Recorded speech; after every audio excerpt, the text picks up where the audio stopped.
Baie dankie. Ons waardeer u. Wow.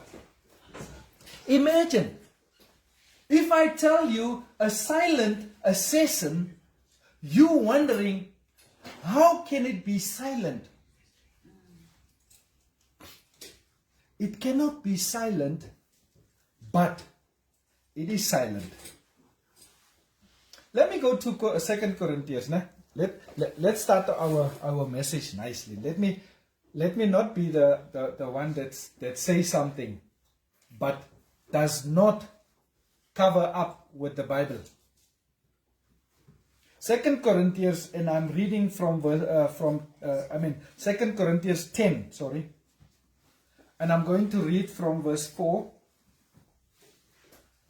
Now 2 Corinthians 10 verse 4 says there, for the weapons of our warfare are not carnal, but mighty through God to pulling down strongholds, casting down imaginations, and every high thing that exalts itself against the knowledge of God, and bringing into captivity every thought to the obedience of Christ.